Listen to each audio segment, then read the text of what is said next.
మీ ఎలాంటి వ్యాపార ప్రకటనలకైనా వెంటనే మా ఛానల్ సంప్రదించండి. ప్రస్తుతం మనతో పాటు ప్రముఖ ఆధ్యాత్మికవేత్త, జ్యోతిష్య పండితులు, దత్తాత్రేయ గణపతి ఉపాసకులు, అమ్మవారి సేవకులు మురళీధర్ శర్మ గారు ఉన్నారు. గురుగారితో మాట్లాడేద్దాం. నమస్కారం గురుగారు. మహాదేవ శ్రీమాత్రే నమః. గురుగారు, వివాహాలకు సంబంధించి ఎన్ని సంబంధాలు చూసినా మాకు పెళ్లి కావట్లేదు గురుగారు, లేదంటే దగ్గరికి వస్తున్నాయి సంబంధాలు, వచ్చినట్లు వచ్చే అవి క్యాన్సిల్ అయిపోతున్నాయని చాలామంది బాధపడుతుంటారు. మరి వాళ్ళ కోసం వివాహాలు త్వరగా అవడానికి అద్భుతమైన రెమెడీ ఏదైనా ఉంటే మీ మాటలో తెలియచేయండి. తప్పకుండా మణికంఠ. ముఖ్యంగా వివాహానికి సంబంధించి మాకు ఆలస్యం అవుతుంది లేదా దగ్గర దాకా వచ్చి మిస్ అయిపోతుంది అని అనుకునేటువంటి వారికి తప్పకుండా ఒక 11 శుక్రవారాలలో వివాహం సెట్ అయ్యేటువంటి విధంగా వీరికి ఒక అద్భుతమైనటువంటి రెమెడీ చెప్పుదాం. మరి ముఖ్యంగా ఒక మాట, ఒక వివాహము అనేటువంటిది సెట్ కావాలి అంటే, ఇప్పుడు ఒక బంధం అనేటువంటి నిలబడాలి అంటే మనకు రాసి పెట్టి ఉండాలి ఖచ్చితంగా.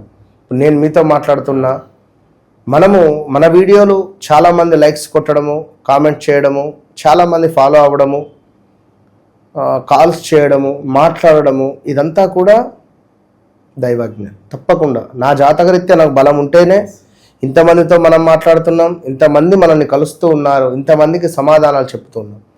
నేను ఎప్పుడు ఒకటే కోరుకుంటున్నా భగవంతుని, ఇంకొక నలుగురికి సహాయం చేసేటువంటి అనుగ్రహం నాకు ఇవ్వండి.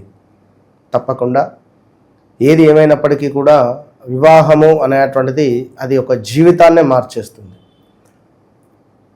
అప్పటి వరకు ఎంతో ఆనందంగా అద్భుతంగా ఉన్నటువంటి ఒక ఆడపిల్ల వివాహం కాగానే తన వ్యక్తిత్వం కానీ, తనకు సంబంధించినటువంటి బాధ్యతలు కానివ్వండి, తన ఇష్టాలు కానివ్వండి, సర్వస్వము కోల్పోతారు. ఒక కొత్త విత్తనంగా మొలకెత్తేటువంటి పరిస్థితి. మరి ఆ యొక్క చెట్టు యొక్క పండ్లను సొంత తల్లిదండ్రులు తినాలన్నా కూడా బాధే ఉంటుంది. అంటే మన ఇంట్లో మన ఇష్టంగా డాడీ ఏ డ్రెస్ వేసుకోవాలి, లేదా డాడీ ఈ రోజు ఇటు వెళ్తున్నానని మన పర్మిషన్ ప్రతీదీ తీసుకొని వెళ్ళేటువంటి సందర్భాలలో పూర్తిగా అమ్మాయి జాతకంలో అద్భుతంగా బలమున్న ఎడల ఒక మంచి అయ్య చేతిలో, అంటే ఒక మంచి భర్త చేతిలో, ఒక మామయ్య, ఒక అత్తయ్య మంచిగా వారు చూసుకుంటున్నారు నా కూతురును అనేటువంటిది ఒక సంతోషం. అయితే కొందరు టార్చర్ పెడుతూ ఉంటారు, కొందరు ఇబ్బందులు పెడుతూ ఉంటారు. ఏదైనా ఫంక్షన్ చేసినా అయ్యో నా వాళ్ళు వచ్చిండ్రు అని చెప్పి వారి వద్దకు వెళ్ళొద్దు అని ఆంక్షలు కూడా పెట్టేటువంటి వారు ఉన్నారు.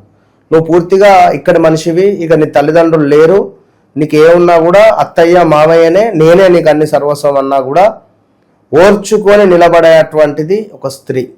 మరి ఆ స్త్రీ వివాహ సమయంలో ఎందుకు మోసపోతూ ఉన్నది, వివాహం అయిన తర్వాత బాధపడుతూ ఉన్నది ఎందుకు? ఇప్పటికీ ఒక 40 సంవత్సరాలు, 45 సంవత్సరాలు, 50 సంవత్సరాలు ఉన్నటువంటి స్త్రీమూర్తులతో నేను ఫోన్లో మాట్లాడుతున్నాను. మా భర్తకు అనుమానం ఉంది, నా భర్త నాతో సరిగా ఉండటం లేదు, నా ఇంట్లో ఒక బెడ్రూమ్లో నేను ఒక బెడ్రూమ్లో నా భర్త పడుకుంటున్నాడు. ఎందుకు ఈ బాధ? దేనికోసం ఈ బాధ? వ్యక్తిగత జాతకరీత్యా తెలుస్తుందా?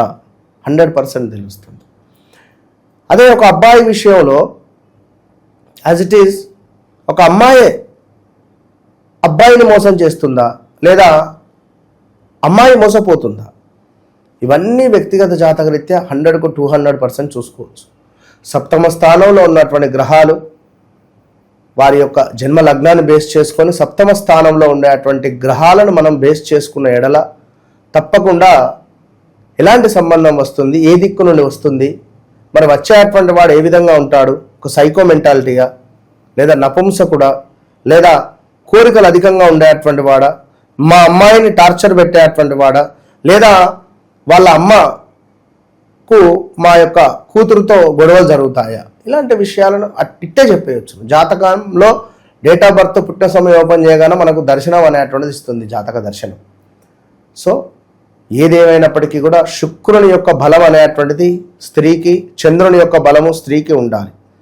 సో ఇక్కడ ఒక అద్భుతమైనటువంటి రెమెడీ చూద్దాం. మనం ఇక్కడ తాంత్రికంగా కూడా మనం ఒకటే విషయము, వివాహము ఆలస్యం అవుతుంది అన్నా లేదా వచ్చినటువంటి సంబంధం సెట్ కావాలి అనుకున్నా ఒకటే విషయం నేను చెప్పదలుచుకున్నాను.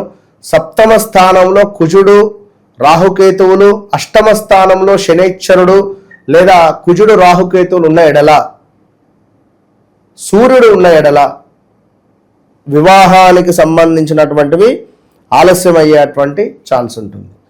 బెస్ట్ పరిహారం నేను మీకు ఇస్తున్నాను, 100% చేసుకోండి. ప్రతి శుక్రవారం ఉదయం తప్పకుండా కూడా దగ్గరలోని శివాలయానికి వెళ్ళాలి అని చెప్పడం జరుగుతున్నది. ఇంట్లో తప్పకుండా శివపార్వతులకు సంబంధించినటువంటి ఫోటో ఉండాలి. అదేవిధంగా తెల్ల పుష్పాలు, పాలు, పంచదారతో ఈశ్వరునికి అభిషేకం జరిపించుకోవాలి. ఇక తప్పకుండా ఈ యొక్క మంత్రం ఏదైతే ఉందో నేను చెప్పేది ఇది చదువుకునేటువంటి ప్రయత్నం చేయాలి. ఓం గౌరీ శంకర అర్ధాంగి యదా త్వం శంకర ప్రియ తదా మాం కురు కళ్యాణి కాంతకాంతం సుదుర్లభం. ఈ మంత్రాన్ని తప్పకుండా చదువుకోవడం ద్వారా వివాహము ఆలస్యం తొలగించేటువంటి అత్యంత పవర్ఫుల్ మంత్రం ఇది. ఇక 11 రోజులని చెప్పాను, ఇక్కడ 11 శుక్రవారాలని చెప్పాను. ఇందులో ప్రతి శుక్రవారము కూడా తప్పకుండా ఇద్దరు అమ్మాయిలకు, పిల్లలకు, చిన్న పిల్లలకు బాదం మిల్క్ కానీ, చాక్లెట్స్ కానీ, స్వీట్ను కానీ పంచే ప్రయత్నం చేయాలి. వారి ఆశీర్వాదం తీసుకోవాలి. అదేవిధంగా నల్ల బట్టలను అధికంగా వేయద్దు. వివాహం కావాలి అనుకునేటువంటి పురుషులైనా స్త్రీలైనా నల్ల బట్టలు అధికంగా వేయద్దు. శుక్రవారం తలంటు స్నానాన్ని చేయకూడదు, గమనించుకోండి. పాతవి పగిలినటువంటి అద్దాలు కావచ్చును, ఇవి వస్తువులు ఇంట్లో ఉండొద్దు. బెడ్రూమ్లో ఏ దేవుళ్ళ ఫోటోలు కూడా పెట్టొద్దు. తప్పకుండా కూడా నిలిచిపోయినటువంటి పనులు ఏవైతే ఉన్నాయో, అంటే సంబంధాలు ఏవైతే ఉన్నాయో మళ్ళీ తిరిగి వచ్చే పరిస్థితి ఉంటుంది. కొత్తవి మంచి సంబంధాలు కూడా వచ్చే పరిస్థితి తప్పకుండా ఉంటుంది. ప్రతి శుక్రవారం చిన్న చిన్న పిల్లలకు నేను చెప్పినటువంటి విధంగా చేసుకుంటూ ఉండండి. ఈ మంత్రాన్ని చదువుకోండి. తప్పకుండా శివాలయంలో శివపార్వతులకు నమస్కారం చేసుకోండి. కుదిరితే శుక్రవారము కుంకుమార్చన జరిపించండి. అద్భుతమైనటువంటి ఫలితం మీ సొంతం. ఓవరాల్గా వివాహాలకు సంబంధించి త్వరగా వాళ్ళకి అవడానికి మంచి పరిహారం తెలియజేశారు గురుగారు. ధన్యవాదాలు. మహాదేవ.